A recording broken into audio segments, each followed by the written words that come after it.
In cities across the capital region, there are hundreds of vacant buildings. One in Schenectady caught fire last week, even though there was no gas service, no electricity. Dan Levy tells us about a program to keep people safe around these empty buildings. Dan? Good evening, Jim. Good evening, Benita. I'm standing in front of 8 Eagle Street in Schenectady. When the home that was there burned down last Friday night, it was supposedly vacant, although several neighbors have told me they believe a squatter might have been living in the basement. And that is a common scenario, a common narrative. It is symbolic of a widespread problem. But tonight there are 3 local mayors who believe and hope they have found a solution to that problem. When fire ripped through a vacant home on Myrtle Avenue in Albany a few weeks ago, 6 homes were lost, more than 40 people displaced. The city had been having trouble keeping vagrants out. With this technology, we hope to be able to avoid tragedies like what happened on Myrtle Avenue. Albany Mayor Kathy Sheehan says the completely autonomous solar-powered event responder, otherwise known as Casper, will be installed in some of her city's nearly 1,000 vacant buildings.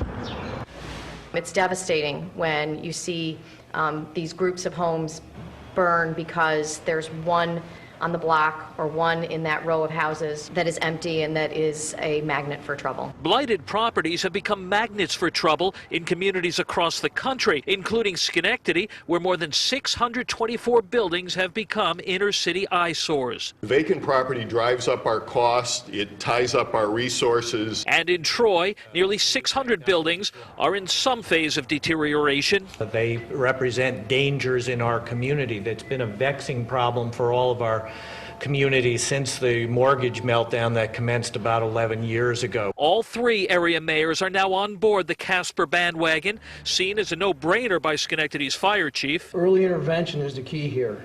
With vacant buildings, we don't have a report of fire until it's showing from the building. It's something that fills the niche that we're all dealing with. We want to continue to have disincentives for properties to be vacant for long periods of time.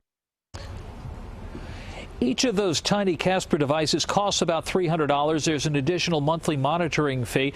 The 3 mayors who attended today's news conference here in Schenectady would not identify which buildings they would be placed in or how many. Live in Schenectady, Dan Levy, News Channel 13. Jim and Benita. Thanks, Dan.